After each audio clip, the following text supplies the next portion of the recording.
It started with frustration. Not loud, not dramatic, just a quiet, sinking feeling every time I checked my bank balance. I wasn't broke, technically. I was paying my bills. I wasn't behind on rent. But there was never anything left. No cushion, no breathing room, no sense of progress. And it wasn't just about the numbers. It was the constant pressure in my chest, the feeling that I was working hard and going nowhere. I sat on my bed one night, phone in hand, scrolling through transaction history. There was nothing huge, nothing wild, but the small things hit hard. A coffee here, a food delivery there, a random discount I couldn't pass up, subscriptions I didn't even remember signing up for. None of it felt expensive at the time, but together, it was enough to erase any chance of saving. That night, I stared at the screen, embarrassed and angry, not at anyone else, just at myself. I wasn't careless on purpose. I just wasn't paying attention. I thought being financially responsible meant not going into debt, but I never thought about actually building something for myself. That's when the idea came. What if I just stopped the bleeding? What if I picked a number, 20%, and forced myself to keep it? No more, I'll try next month. Just start. It wasn't about proving anything to the world. I didn't post about it. I didn't ask for advice. I just wanted to break the cycle. For once, I wanted to feel like I was moving forward, not running in place. I didn't expect a miracle, but I needed to know that I could say no to old habits. That maybe I wasn't as powerless as I felt. That was the night I set the rule. Save 20%. No exceptions. I never really thought of saving as something urgent. It always felt like a future task, something you do when you're older or earning more. Growing up, I saw money come in and disappear almost just as fast. My parents never sat down to plan finances. It was more about surviving the month, not planning for the next one. We weren't irresponsible. We were just doing the best we could with what we had. But that mindset quietly shaped how I saw money. I carried it with me into adulthood without even realizing it. When I started earning, I thought I was being smart. I paid my rent on time, never missed a utility bill, avoided debt, and tried to live within my means. But I wasn't building anything. Every time I got a paycheck, it felt like water slipping through my fingers. I'd tell myself I'd save next time, but there was always something. A gift, a small trip, a craving, or just exhaustion that led to ordering out for the third time that week. I wasn't being reckless. I was just unintentional. One night, after feeling tired of constantly playing catch up, I sat down and made a decision. I created a separate savings account and named it Freedom Fund. It felt silly at first, but the name gave it meaning. I decided that every time I got paid, 20% would go into that account, no matter what. It would sit there untouched, not for emergencies, not for rewards, just for growth. It sounded easy, but cutting 20% meant seeing money differently. Every swipe on my card made me think twice. I started questioning the smallest things: coffee runs, online sales, even casual dinners. It wasn't just about budgeting anymore. It was about facing the habits I'd ignored for years. The first week was a mess, not because I didn't try, but because I thought trying would be enough. I had this naive idea that saving 20% just meant cutting back a little here and there. No takeout, no shopping, maybe skip coffee or two. Easy, but it wasn't, not even close. I walked into the grocery store with a strict list. I told myself I'd only buy what I needed. But habits don't just disappear. My hand reached for the usual snacks without thinking. A bottle of juice I always grab. A pack of cookies that reminded me of childhood. It felt harmless. But I stopped. I stood there, holding items that weren't part of the plan, and I put them back. That moment felt like growth. But when I got to the register and saw the total, my heart sank. I had done everything right. Or so I thought. But food prices had climbed, and my lean shopping trip still felt heavy on my wallet. Then came the social pressure. A friend texted, asking to meet for dinner. Normally I'd be excited, but all I saw was a receipt I couldn't afford. I typed out a fake excuse, sat at home and microwave leftovers. I stare at their Instagram story later, smiling faces and shared meals, and tried not to feel like I was missing something. But I was, and that stung. Midweek, a streaming subscription renewed without warning. I had forgotten to cancel. Another dent in the budget.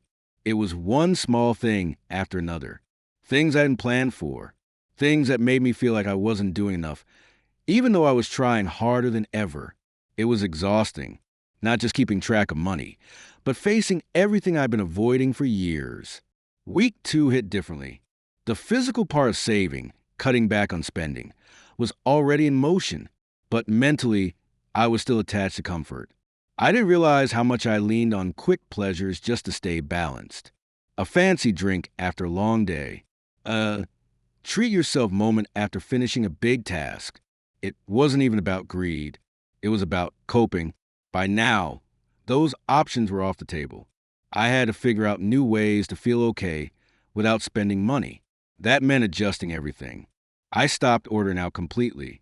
Cooking every meal was tiring at first, but it started to feel real, like I was doing something with my own hands instead of trading convenience for cash. Even my sleep improved a little. Less caffeine, fewer random snack binges. My body noticed. Socially, things got tricky. I started saying no, not with fake excuses, but with honesty. I told people I was doing a savings challenge. Most were cool about it. Some didn't understand. One friend thought I was being extreme, but I reminded myself why I started. I couldn't keep being the person who said yes just to avoid awkward moments. Every day felt like a test. I passed some. I failed others. I saw ads that made my heart race. I clicked on carts I never checked out. I even caught myself browsing used gadgets just to look. But I didn't buy. The best part? Checking that Freedom Fund account. It wasn't a huge number, but it stayed untouched. It grew slowly and it was mine. That gave me a sense of control I didn't expect. For the first time, money wasn't just something I used. It was something I kept. And that feeling was better than anything I could have ordered online. Week 3 cracked something open. I had followed every rule so far. Skipped outings. Cut my grocery list in half. Deleted apps that made spending easy. I was disciplined on the outside, but inside I was tired. Not just physically, mentally. Constantly saying no had worn me down. Every small decision felt heavy, and I started to feel boxed in. It hit on a Friday evening. I had wrapped up a long week of work. There was a little extra money in my account from a side gig. It wasn't part of the plan, but it felt like a gift. I stared at the balance and heard this voice in my head. Asterisk, you earned it. You've been good. You deserve something. Asterisk, it sounded so reasonable. I opened shopping apps. Just to browse, I told myself. Within minutes, I had a few items in my cart. Nothing crazy. Just things that felt comforting. New shoes, a wireless charger, some skincare I didn't really need. My finger hovered over the Buy Now button. That's when I paused. I asked myself one hard question. Do I actually want these things, or am I just tired and looking for relief? It hit me. I wasn't craving items. I was craving peace. I felt stressed and restless, and I had always used money to soothe that. Buying gave me a fake sense of control. And that night, I almost fell for it again. Instead, I shut the apps. I made tea. I wrote down what I was feeling. I called someone I trusted and told them I felt off. We laughed. We talked. And the tension slowly faded. I didn't need to spend. I just needed to pause. That week changed how I saw spending. It wasn't about money. It was about emotional habits I had never questioned before. By the time week 4 rolled around, the stress started to shift into something else. Not relief, exactly, but I wasn't panicking anymore. Saving 20% of my income no longer felt like an impossible goal. It had become a habit, still uncomfortable at times, but familiar. I knew where the money needed to go, and I knew what I had to say no to. Small wins added up. I found a cheaper grocery store a few blocks away. It wasn't fancy, but it had everything I needed. I stopped relying on food delivery apps and started batch cooking. It saved time and money, And surprisingly, it helped clear some mental space. I canceled a couple of subscriptions I hadn't touched in weeks. I started looking for joy in places that didn't cost anything. A long phone call, a walk during sunset, even brewing my own coffee and taking 10 minutes to just sit with it. I tracked every single expense, not just the big ones, even that extra pack of gum or a ride I didn't need. Writing it all down made me face the truth. I couldn't pretend anymore that I didn't know where my money was going. That honesty was freeing, but it also came with pressure. That's when the burnout started creeping in. Constantly watching every rupee made me feel restricted. I missed doing something spontaneous. I missed saying yes without guilt. I missed not thinking so hard about every decision. Still, something shifted. I realized I wasn't actually broke. I was just learning how to be in control. Saving wasn't about deprivation. It was about intention. I could say yes sometimes, just not all the time. That balance felt new. I didn't want to live in survival mode, but I also didn't want to go back to blind spending. Something in me had changed. The month ended without any applause. No one clapped. No one noticed. But I did. I noticed every single choice I had made over the past 30 days. The mornings I skipped coffee from that expensive cafe. The nights I said no to plans that would have drained my wallet. The random online carts I left abandoned. And all of it added up.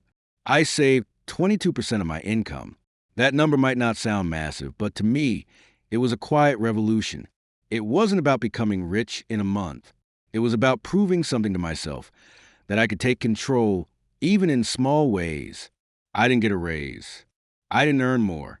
I just became more awake. I used to think I needed more income to save. Now I see that I needed more clarity. I needed to pay attention to where my money went and why. I used to blame the lack of money for my stress. Now I know some of that stress came from how I used what I had. There were days when I slipped, moments I wanted to quit, times when saving felt boring, annoying, even pointless. But by the end, something shifted. I started respecting my money, not fearing it or resenting it, but treating it like something that matters. That shift didn't just show up in my bank balance. It showed up in how I made decisions, how I spoke to myself, and how I handle hard moments. I still spend. I still say yes to things I enjoy. But now I pause first. I think. I ask if it's worth it. That small pause changed everything. It gave me space. Space to choose better. Space to save. Space to breathe. And for the first time in a long while, I felt proud of how I handle money. If you ever felt like money controls you more than you control it, maybe this is your sign to change that. Hit subscribe, not for me, but for the version of you who's finally in charge. Now be real. What's the one habit silently draining your money every month? Drop it in the comments. Your awareness might wake someone else up too.